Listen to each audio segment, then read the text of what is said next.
Hola, muy buenas tardes, buenas noches, ¿cómo están? Bienvenidas y bienvenidos a este ya cuarto capítulo de Conversaciones desde la Reina.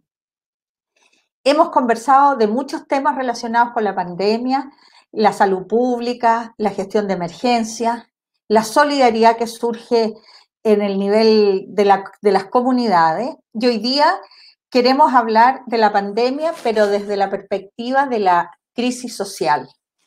Y para eso tenemos una tremenda invitada. Ella es académica y política.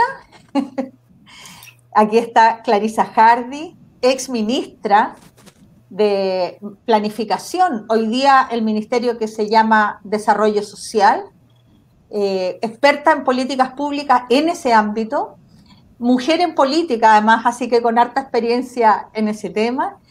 Fue ministra en el gobierno de la Bachelet y hoy día es presidenta del Instituto Igualdad, que es un ámbito de pensamiento, de desarrollo de ideas, ¿no es cierto?, de creación de inteligencia.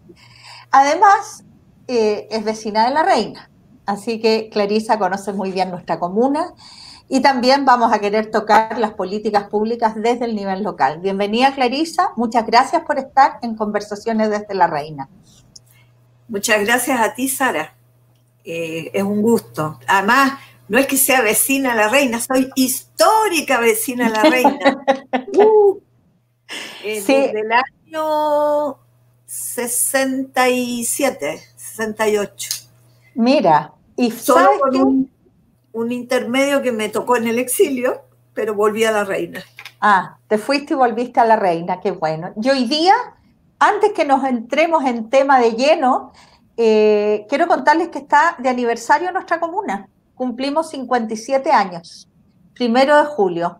Nació en invierno, así que un saludo también a todos quienes están siguiendo esta transmisión. Recuerden que pueden hacer preguntas, dejar comentarios y vamos a ir tomando las preguntas en la medida que las hagan.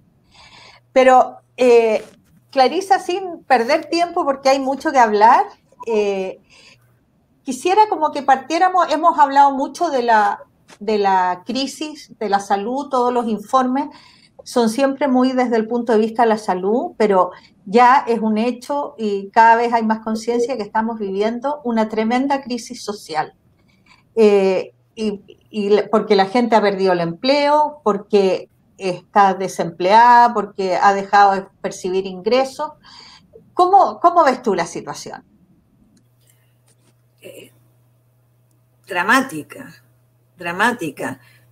Digo, uno pudiera decir que la responsabilidad frente a una pandemia no es de nadie en particular, pero el cómo tú la enfrentas y cómo la resuelves, cómo la abordas es lo que hace la diferencia. Sin duda.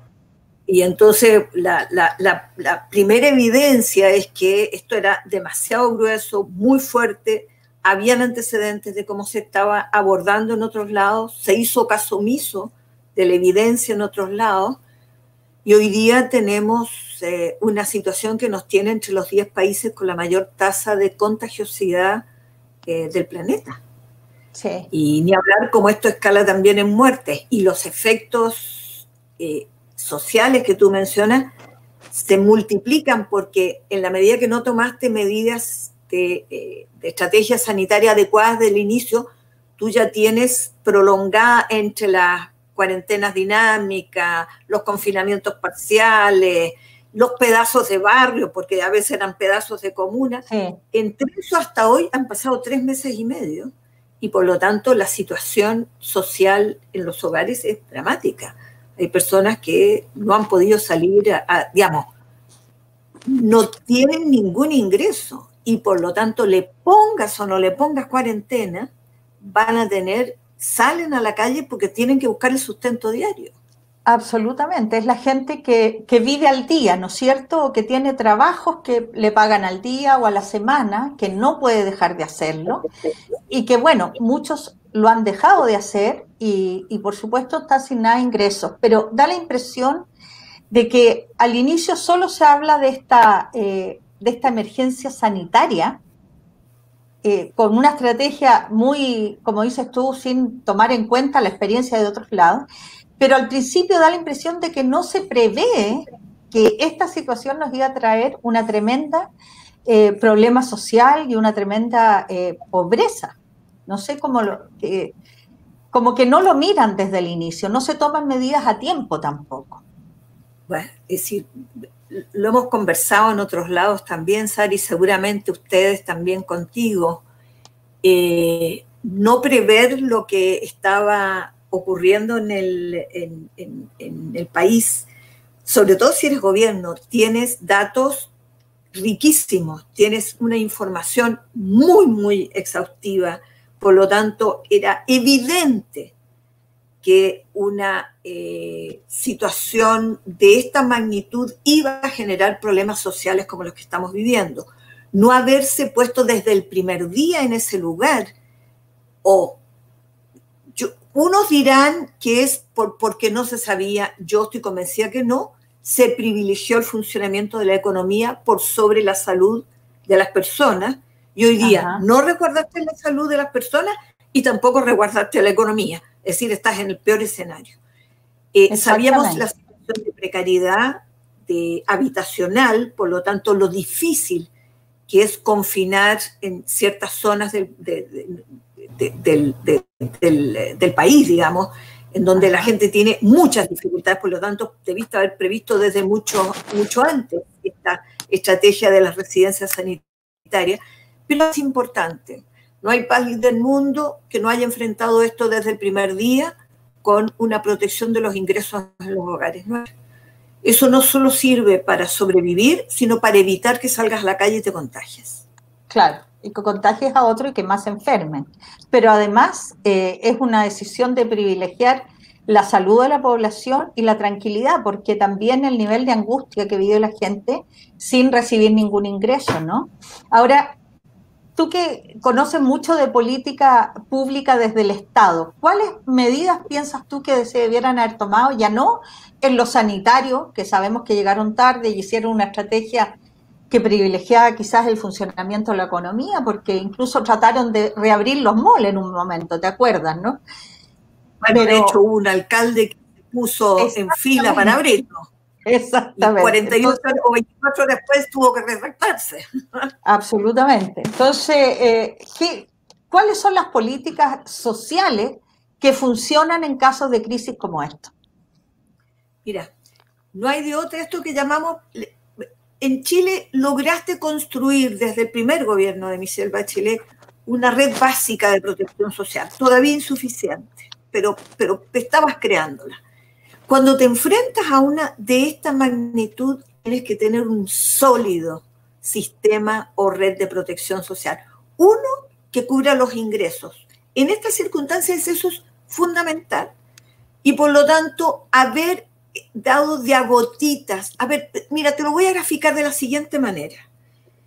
Acá se enfrentó no el problema de la vulneración de ingresos de los hogares, sino que se dijo, hay distintos tipos de trabajadores en el país, entonces vamos a trabajar con los trabajadores formales que tienen contrato, con los informales que no tienen contrato y que trabajan por cuenta propia, con los que están trabajando en horarios, como si la fuente de ingreso importara para efecto de asegurarte un ingreso, una renta básica que te permita sobrevivir.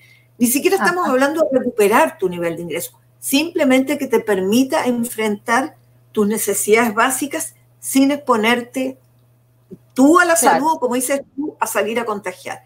Por lo tanto, transferencias en ingresos a todos los hogares debió haber sido la primera medida.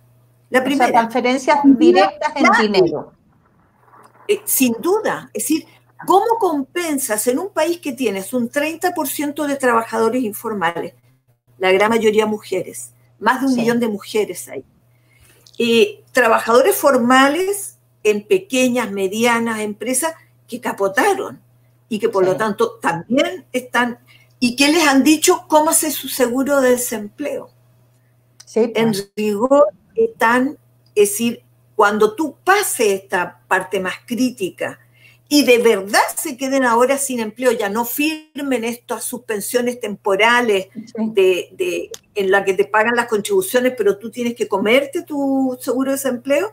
Bueno, ¿qué va a pasar ahora cuando pasemos la parte más aguda de la epidemia y las empresas ya han dicho, un porcentaje muy alto de ello, podemos recuperar los empleos? Esas personas ya se comieron su seguro de desempleo. Claro. Y las trabajadoras y trabajadores informales que se quedaron los primeros sin empleo, ahora están recibiendo, con la modificación que hubo del ingreso familiar de emergencia, un monto más razonable en teoría, porque la implementación ha sido lenta, engorrosa y no está llegando a los bolsillos.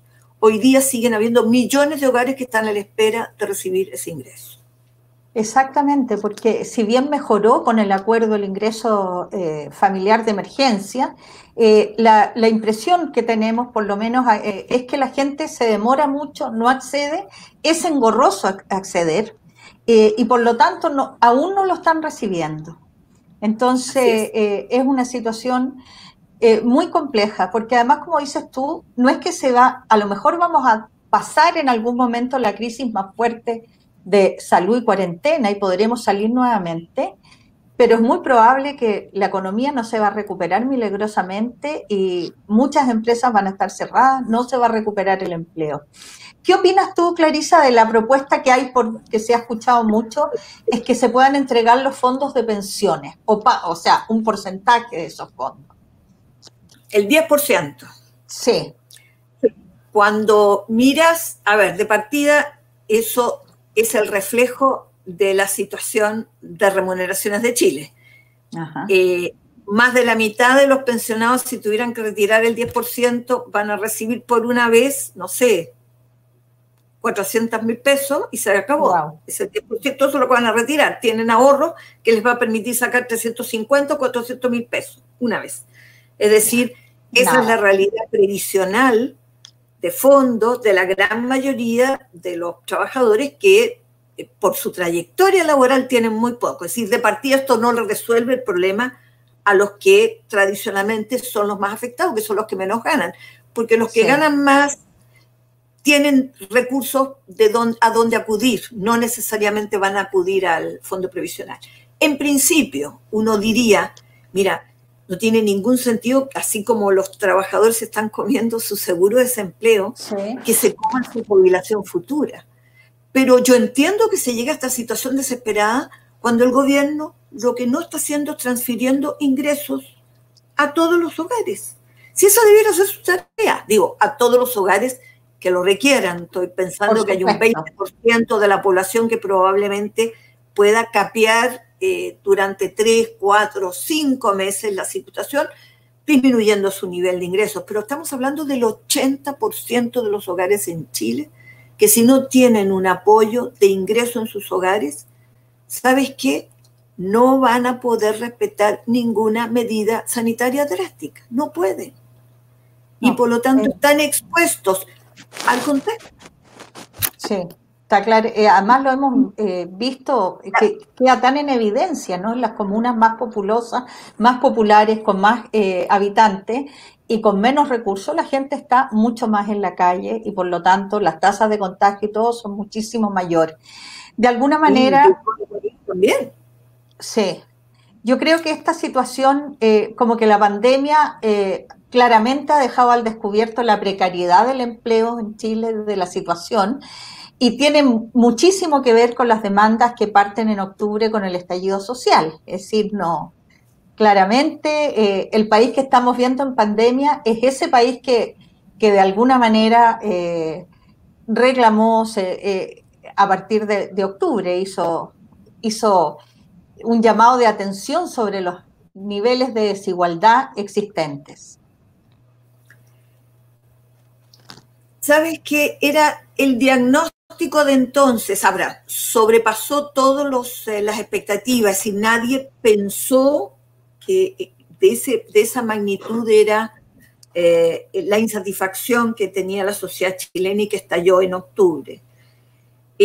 Pero hasta marzo, hasta que llegó esta epidemia, esta pandemia, habían en el mundo de la derecha y en el gobierno la convicción de que habían manos negras detrás del estallido, que esto había sido provocado por intencionalmente, se habló de grupos hasta del terrorismo internacional, es decir, había manos internacionales, estaban los antipatriotas de Chile, es decir, todos los adjetivos no mirando la realidad social. Si ahora, con lo que se está viendo, porque cuando salieron a la calle masivamente en este país, hambre no había. Había abuso, había mucha desigualdad, había mucha indignación por las pensiones, por un sistema de salud muy segregado. En general, tú veías todas esas demandas que estaban en la calle. Hambre no había, pero bastaron 3, 4 semanas de confinamiento y que la gente no pueda salir a trabajar para que aparezca literalmente el hambre. Eso demuestra que los hogares están endeudados y que si no reciben lo que tienen para el día, no van a comer. Si esto hoy no le hace evidente a quienes gobiernan, cuya responsabilidad es cuidar la salud y el bienestar de la población, si no es evidente ahora, yo creo que ya no va a ser nunca evidente. No lo fue en el estallido, pues lo es ahora. Y ojo, porque este no es un problema de riesgo de vida y de la dificultad que vamos a tener de recuperación. Es que la rabia que se está acumulando ahora, uno puede prever que si no hay una solución rápida, yo no descartaría un estallido nuevamente. Absolutamente, porque como bien señalas, Clarisa, además del abuso, de la segregación, de la inequidad territorial, hoy día se suma el hambre y la incerteza de cómo vas a darle comida a tu familia el día de mañana. Entonces, quiero darle la bienvenida a quienes se han ido sumando. Tenemos muchas vecinas, vecinos y personas que están siguiendo la transmisión y recordarles que pueden hacer preguntas y pueden hacer llegar comentarios para que también los vayamos incorporando en la conversación. Preguntas a Clarisa para que aprovechemos toda su experiencia. Pero efectivamente te decía este tema de que va a haber a la rabia y a todo se suma el hambre y nos pone en una situación muy, muy explosiva y que una vez pasada la emergencia, hay un tema de cómo podemos canalizar, ¿no es cierto? Y cuáles son los desafíos que vienen en ese sentido. Yo creo que ahí tenemos un gran tema que empezar a hablar ahora y que no tenemos que esperar a que se acabe la pandemia, sino que cómo vamos transitando hacia dar respuesta a esos desafíos. Mira, tú mencionabas, cuando uno dice la cara más amarga de todo esto es cuando tú ves que en un país que tiene el ingreso per cápita que tiene Chile, digamos, por el problema del dólar pasó de $25.000 a 21, $22.000. Digo, que tengas hambre te habla de una distribución fatal del ingreso, muy, muy desigual. Pero la otra mirada, la otra cara, y que a mí me reconcilió de alguna manera con la sociedad que tenemos también, Sara, yo lo recordaba por los 80, es el surgimiento de esta iniciativa espontánea solidaria de las comunidades. El surgimiento de las ollas comunes, que es puro trabajo voluntario, que es puro trabajo solidario de mujeres. Uno dice, bueno, ahí hay una reserva, cuando tú me dices de futuro, ¿cómo salimos de esto? Confiando mucho más en la organización, en la capacidad de iniciativa de la ciudadanía, de imaginar una democracia mucho más participativa. Ojo, creo que esto tiene todo que ver con el proceso constituyente, que se lo ganó el movimiento social en el estallido, esa es la verdad. El sistema político generó las condiciones para que lo hubiera, pero se lo ganó la calle, como se ha dicho en otras ocasiones. Sí. Bueno, y ahí hay una señal del tipo de futuro que tú necesitas. Soluciones de tipo social, económica, no pueden ser pensadas sin consultas participativas con las propias comunidades que son las afectadas por las decisiones. Y por lo tanto, habrá mucha más capacidad de iniciativa.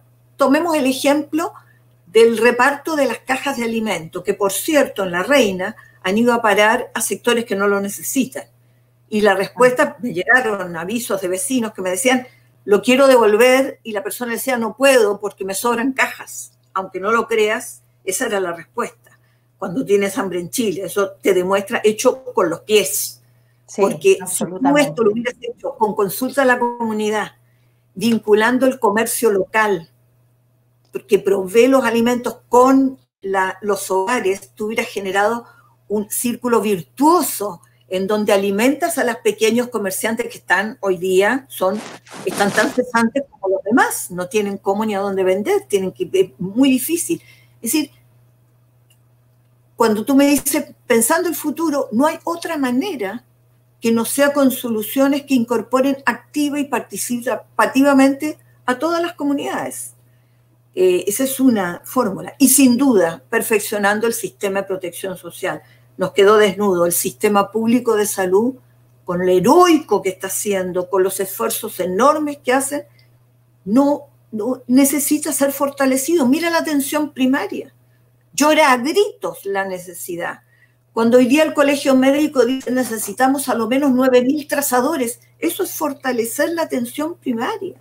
La prevención, la contención del contagio. Tú dejas capacidades después instaladas para esa salud primaria, para la futura necesidad de la salud pública. Creo que las señales están hoy para mañana. Ajá. Recogiendo ese espíritu, yo creo que a muchos, a los que tenemos más trayectoria, más añitos, las ollas comunes a uno le hablan de los 80, de los duros tiempos, pero efectivamente uno ve, y lo comentaba yo en el saludo que hacía hoy día de aniversario, el tremendo espíritu con que los líderes locales y los vecinos hacen este esfuerzo y mantienen entregando alimento a muchas familias. Entonces, lo que me parece súper, ese es el espíritu que queremos, entender que esto es colectivo y que el bienestar tiene que ser para todos. Pero sin duda, junto con eso, necesitamos fortalecer, por una parte, la salud pública, pero también todo el sistema de protección, ¿no es cierto?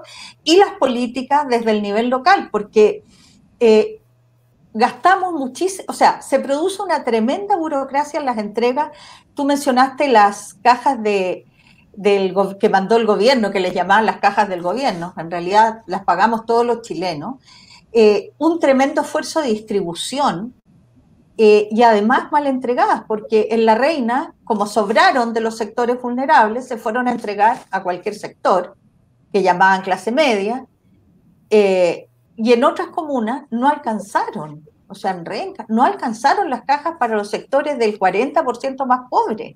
Entonces, la distribución tenía más que ver con el alcalde que a lo mejor iba y peleaba más, o no había ninguna decisión en realidad técnica. Y en ese sentido, y los municipios siguen repitiendo, esa es mi sensación, esto de entregar cajas, en vez de dar pasos, como decías tú, de a lo mejor empoderar a los almacenes locales, ver la posibilidad de pagar, dejar tarjetas para la gente y poder también incentivar la economía local, el comercio local. Ahora, sin duda que la solidaridad, en La Reina hay muchas ollas comunes, hay distintas iniciativas, pero también es importante que la institucionalidad apoye, porque llega un momento que la solidaridad no da más, porque están todos pobres. Entonces, tiene que haber un sistema de que el municipio, en este caso, esté apoyando las ollas a través de entregar mercadería y elementos que necesitan, sin pretender organizarlas, porque la organización está en la gente, están las personas que lo hacen en las propias organizaciones que tienen sus propias dinámicas y que conocen a sus comunidades. Pero como hay un tema, como decías tú, de desconfianza muy instalado y no se confía en la gente y en las decisiones, creen que sigue siendo mejor entregarle una caja en la que yo decido qué es lo que tiene que comer mi vecino. No sé si me entiendes, como... Pero digo, mira, lo obvio hubiera sido el que tú generaras ingresos en los hogares para que no tengas que llegar a la situación de ollas comunes. Es decir, leí ahí a alguien de los que está participando que normalizar las ollas comunes no tiene sentido, porque es como regularizar el hambre.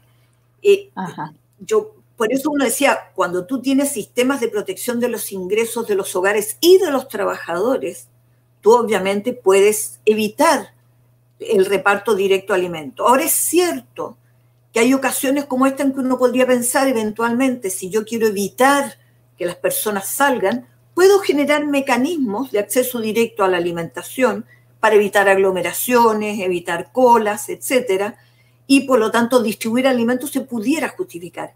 El problema es cómo organizas eso. Y ahí tú lo apuntas claramente, Sara.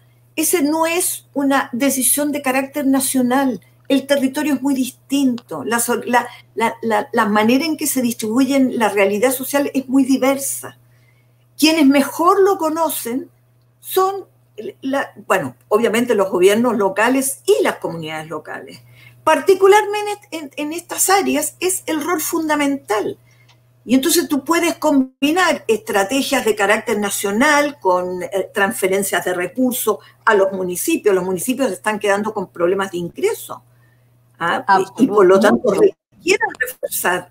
Tú requieres de un Estado fuerte que transfiera recursos y competencias a los gobiernos locales y simultáneamente necesitas comunidades sólidas y organizadas capaces de ser contraparte para tomar esas decisiones u otras. Si tú miras en Europa, toda la red social, hay una gran decisión de los gobiernos nacionales de transferir importantes recursos nacionales, pero toda la red social funciona descentralizadamente. Enteramente descentralizadamente. Sí. Yo creo que en Chile estamos muy al debe en ese tema, porque el centralismo todavía es muy fuerte y los gobiernos locales, hablamos de gobiernos locales, pero en realidad son administraciones locales, así básicamente, no hay gobiernos y creo que ahí estamos al debe y tenemos mucho que avanzar. Sin embargo, se produce también en los propios municipios el mismo fenómeno de descentralización. Terminan las decisiones siendo centralizadas en el municipio y no compartidas, ni consultadas, ni consensuadas con sus comunidades.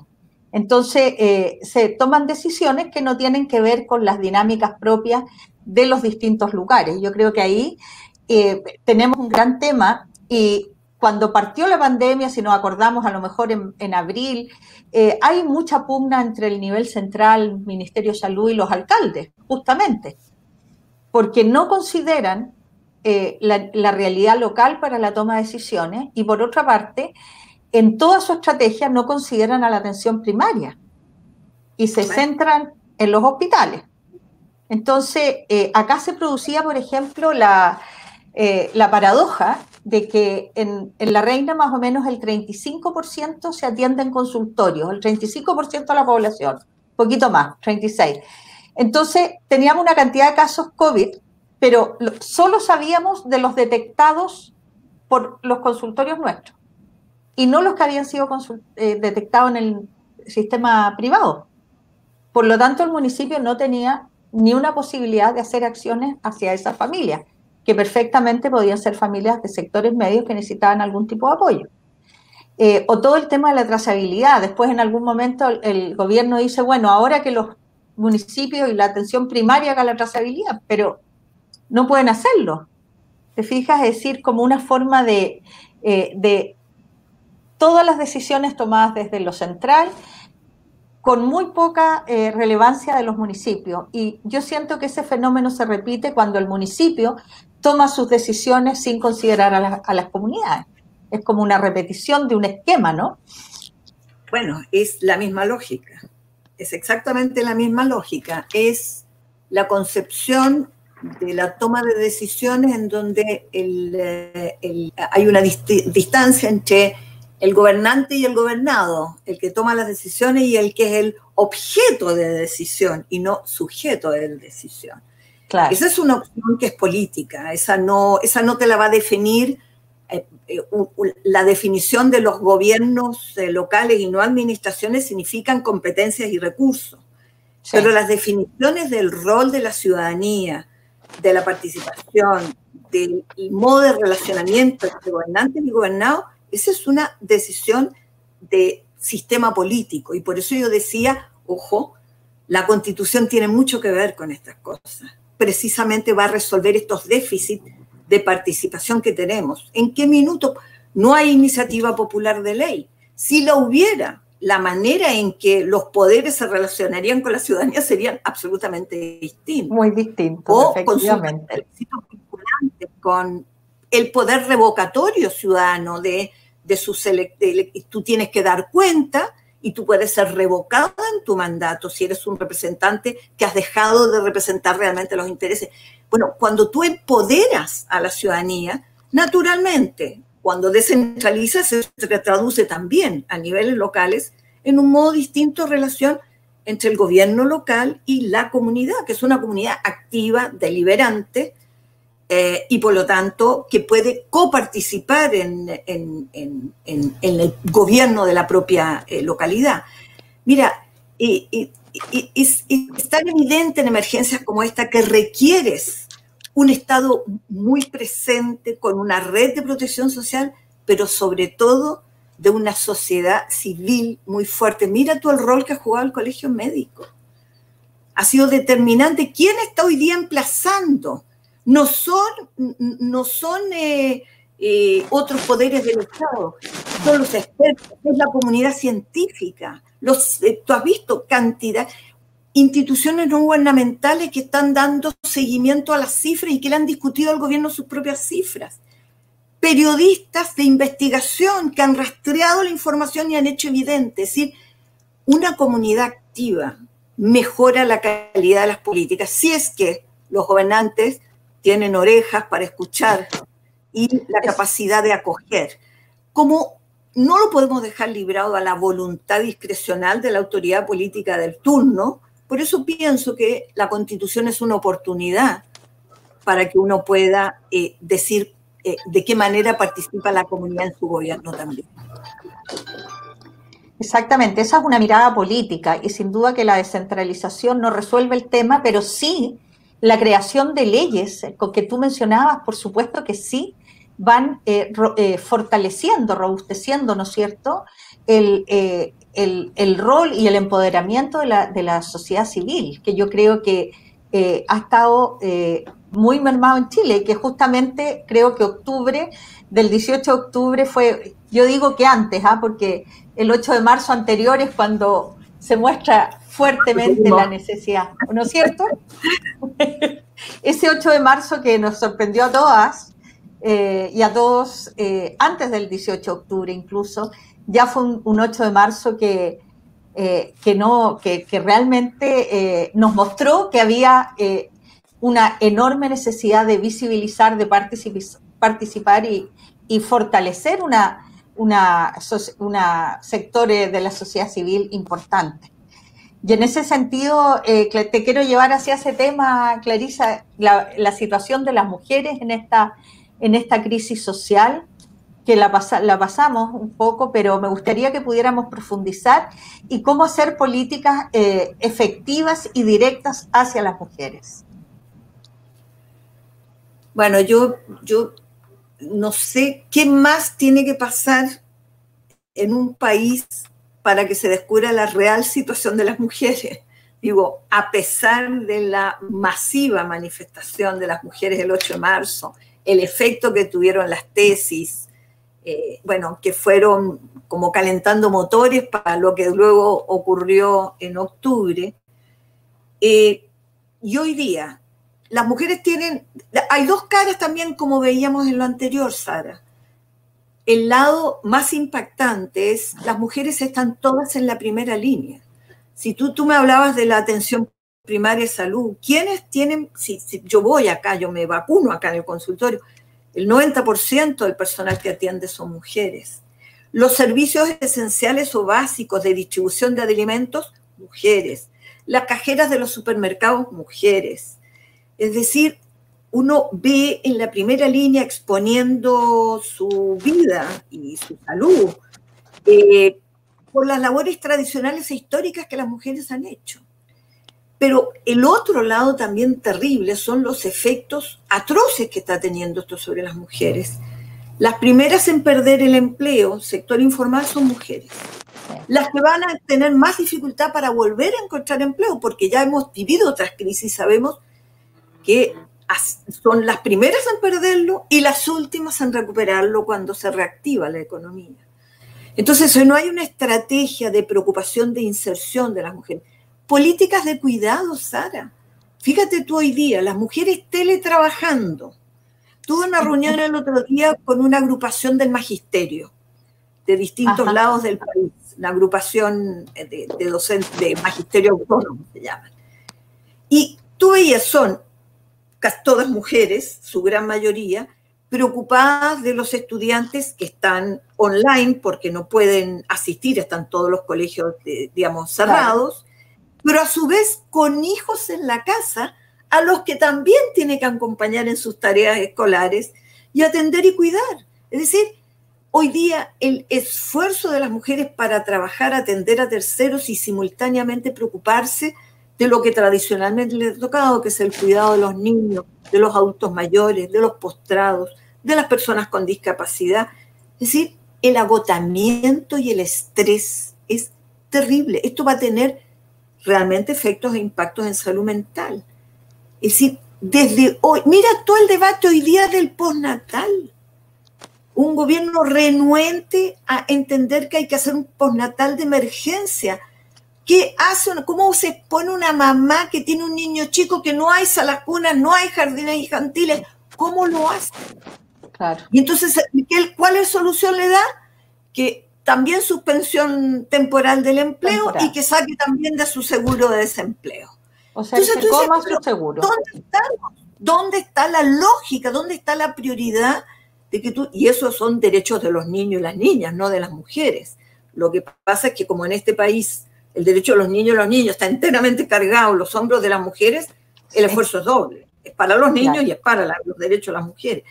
Entonces, así como la agenda que viene es una agenda de fortalecimiento de lo público, en salud, en educación, porque después de esto yo me imagino que habrá que hacer grandes inversiones para que no haya problemas de acceso al Internet en todos los puntos del país, para que todos los escolares eventualmente puedan conectarse, porque hoy día el nivel socioeconómico discrimina si puedes o no seguir tu año escolar estando confinado en la casa. Hay niños que no van a poder y hay maestras valiosísimas que a pesar de todo salen y recorren y van a dejar las tareas escolares a domicilio, precisamente porque están conscientes de ese hecho.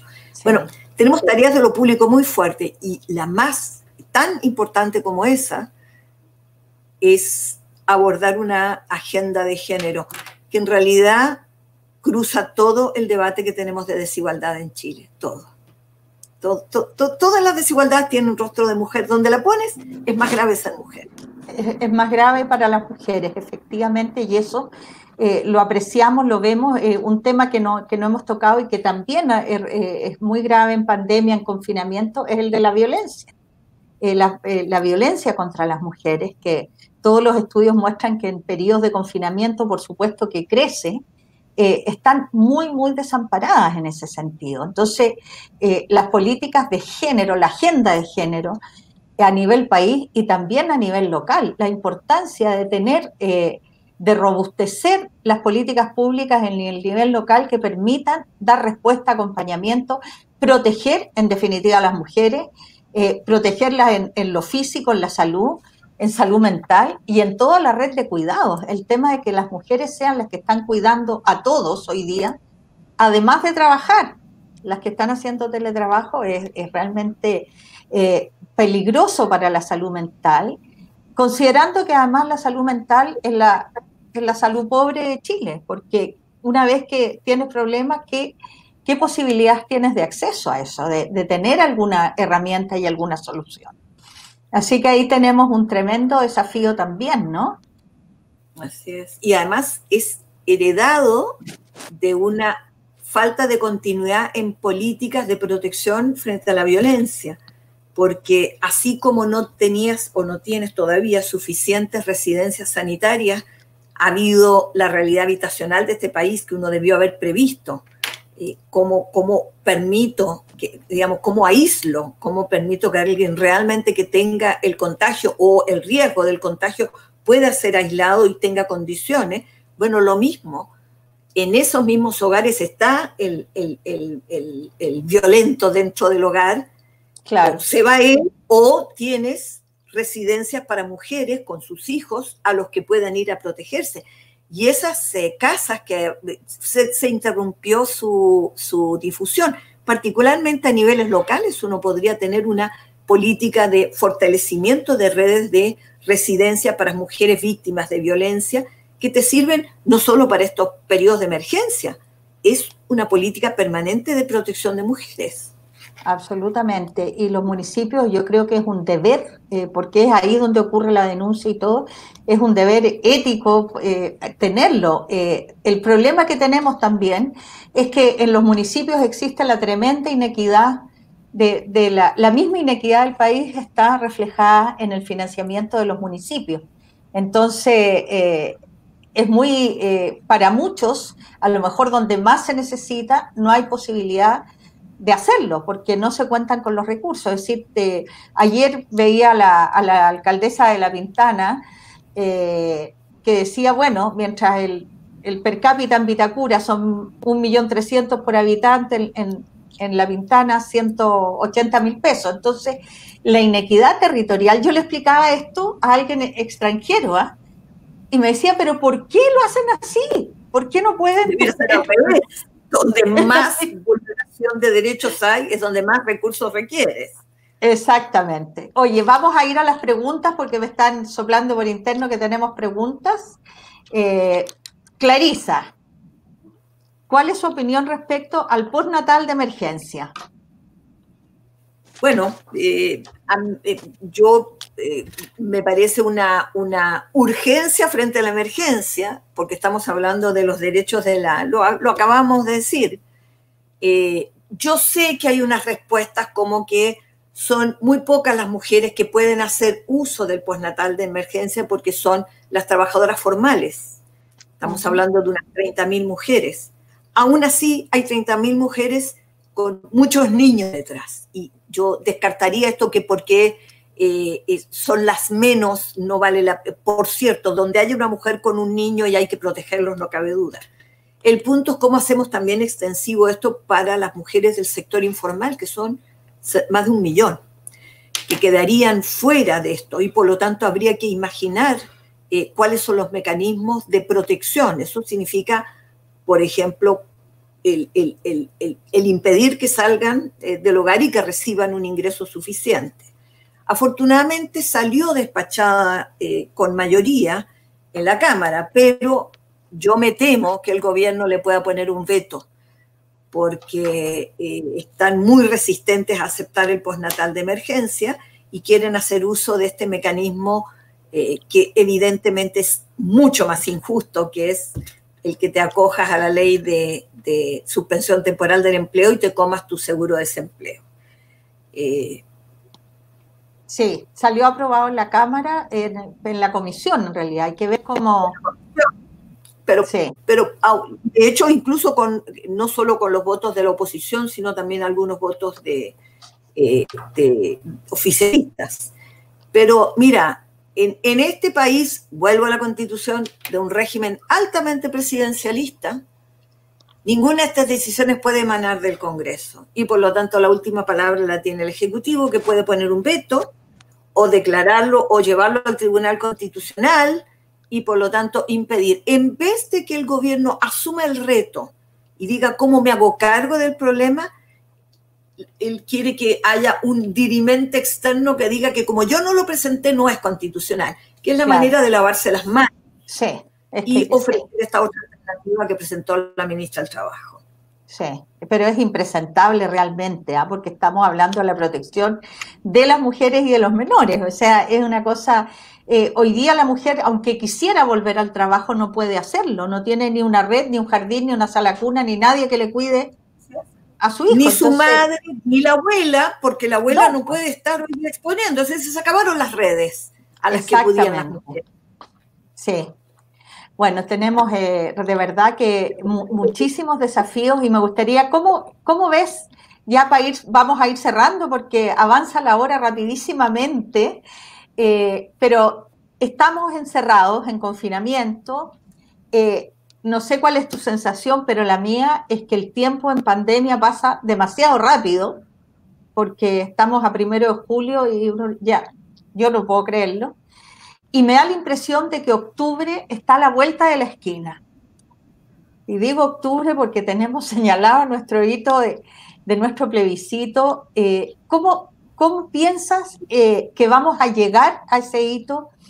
¿Y cómo tenemos que, a pesar de la pandemia, fortalecernos en esa dirección? Bueno, mencioné varias veces el proceso constitucional precisamente por eso, porque nada de lo que estamos viviendo hoy es ajeno a eso. Es decir, hemos escuchado, no es el problema prioritario de nadie, esto no resuelve el problema. Veíamos en cada una de las cosas que señalé ejemplos de cómo la Constitución sí afecta el cómo se toman las decisiones, quiénes toman las decisiones, qué tipo de políticas se pueden implementar o no. Es urgente que nos hagamos cargo de eso, pero además está legalmente mandatado democráticamente porque tiene fecha. Y entonces la preocupación, desde ya, debiera ser cómo se preparan las condiciones para un plebiscito seguro. Eso debiera ser la preocupación central. Y ahí tienen que explorarse distintas alternativas. Pudiera ser que se votara en 2 días, de modo que se ampliara el número de locales para que no haya aglomeraciones, en que las personas pudieran ir según en horarios según por orden alfabético. Sí, hay muchas formas con las cuales uno puede garantizar la seguridad. Mira, si la gente hace cola para ir al supermercado, para ir a una farmacia, esto es tan fundamental como comer y como tener la compra de remedios. Exactamente, estamos definiendo lo que nos está pasando hoy, pasa por ese proceso de plebiscito, por la Constitución, y el Chile que vamos a resolver con todas estas desigualdades que tenemos va a pasar por la Constitución. Creemos las condiciones para que, al igual que se puede ir a comprar seguro, se pueda ir al plebiscito votando seguro. Yo estoy segura de que sí, se dan esas condiciones, pero tengo un solo temor, Sara, y es que el oficialismo y el gobierno saben que van a ser derrotados en este plebiscito y están haciendo todos los esfuerzos para que no vaya. Esa es la verdad. Y por lo tanto tenemos que ejercer la decisión de que la democracia no se congela en una crisis. Se buscan las formas para que se ejerza. Bueno, yo creo que ahí has dado, es como dar en el clavo, porque efectivamente yo creo que tenemos claridad de que el gobierno no quiere el cambio a la Constitución, no quiere ese plebiscito, lo va a perder, pero está como ese discurso tan manoseado y que la gente termina comprándoselo, pero es que hoy día las emergencias son otras, entonces no tiene nada que ver. Entonces, qué importante los que tenemos roles públicos y los políticos y las políticas, etcétera, puedan explicar con claridad a la gente la importancia y la relación que tiene lo que hoy día pasa con la Constitución. Y que si no somos capaces de cambiar la Constitución, vamos a seguir con una salud, o sea, más que la salud o la educación, vamos a seguir con un sistema que privilegia siempre la decisión económica, el lucro y un Estado reducido. Yo creo que en la pandemia se muestra con una crudeza enorme. Entonces, pero como tú dices que tienes ese temor, yo también lo tengo. La pregunta es cómo trabajamos para que eso no lo aceptemos y no ocurra. Bueno, es decir, creo que aquí hay un rol fundamental del sistema político. Aquí se suscribió un compromiso, se sacó un proyecto de ley, eso es lo que rige. Yo no me puedo poner en un lugar distinto que lo que este itinerario marca, y por lo tanto la única tarea es una conminación a la autoridad política para que genere desde ya todas las certezas y las condiciones para que se pueda generar una votación segura. Si hay que abrir mucho más locales, habrá que abrir mucho más locales. y no solamente en escuelas, habrá que buscar tal vez muchos lugares pequeños para que vaya muy poca gente a cada lugar. ¿Habrá que pagar eso? Sí. ¿Vale la pena invertir en democracia? No cabe duda, no cabe duda. Esto es pura ganancia para una sociedad más justa, para una sociedad con mayor bienestar. Y por lo tanto, si eso va a costar, hay que poner los recursos también para eso. Y bueno, y escuchar la propia voz mayoritaria ciudadana exigiendo lo que yo creo que está. Hoy día tú podrás dudar de las encuestas, pero no hay ninguna encuesta en el país, ninguna, en que mayoritariamente la gente no diga quiero votar, quiero que haya plebiscito, quiero una nueva constitución. Y por lo tanto es responder a una demanda que se lo ganó la gente en octubre y en noviembre, digamos, cuando se suscribió el pacto constitucional. Claro. Se puede, como tú dices, en el fondo, la democracia tiene que estar a la altura, necesitamos reforzarla y por lo tanto ser creativos, buscar las formas en que la gente, todos podamos ir a votar con seguridad. Se pueden usar las sedes vecinales, hay las parroquias, las iglesias, los colegios, o sea, hay muchos lugares públicos donde podemos hacer, ¿no es cierto?, concentraciones pequeñas de gente y poder entonces votar. Yo creo que ese hito de octubre tenemos que tenerlo presente, creo que hay que ponerlo en todos los temas porque no es ajeno, no es algo distinto y también nos permite, siento, poner una luz de esperanza, de proyecto, de desafío, de colectivo hacia dónde queremos ir. Porque la pandemia y la situación es dura también hoy día, ¿no? Entonces y además es una también manera de canalizar.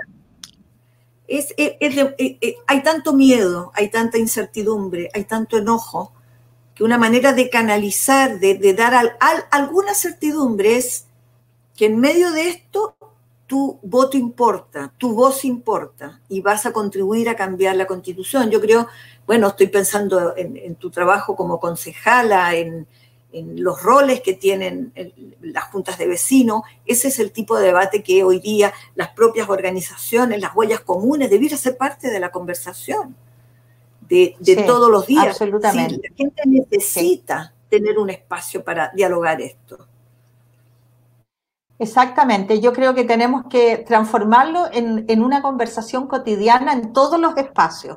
En la olla común tenemos que estar hablando del tema, en los debates que hacemos no nos juntamos, pero en donde estamos, a veces en la fila de la farmacia, como decías tú, o del supermercado, tenemos que ir con el tema adelante, con el hito de octubre, con el proceso constituyente, porque además tenemos ya la garantía de que será paritaria, y ese es un logro demasiado importante, ¿o no? Bueno, si gana la convención constitucional enteramente electa, eso significa sí, que ahí tenemos garantizada el 50% y es el único hito paritario que tenemos en todo el sistema electoral chileno. Absolutamente. Porque la paridad que obtuvo en el Congreso resultó muy frustrante y por lo tanto la propia Constitución puede contemplar normas de paridad obligatorias para todos los demás sistemas electorales y por lo tanto a niveles municipales, a nivel de gobiernos regionales también se van a elegir gobernadores y gobernadoras. En el Congreso podemos mejorar mucho más la participación paritaria. Si es que la Constitución establece. Si es que logramos cambiar la Constitución, sin duda, y como tenemos esa posibilidad de que sea paritaria, efectivamente nos mueve doblemente. Yo creo que tenemos un desafío mayor. Clarisa, se ha pasado volando, estamos llegando al final de esta transmisión de Conversaciones desde la Reina, con una vecina destacadísima hoy día, además en el día del aniversario comunal, y con un tema que hemos tenido muchas presencias, muchas personas siguiendo la transmisión y comentando, con poca pregunta, pero con mucho comentario. Así que después esto queda en el Facebook Live, se puede revisar. Agradecerte de verdad, de corazón, ha sido una conversación súper nutritiva, nos anima. Y quiero agradecerles también a todas y todos los que nos han seguido.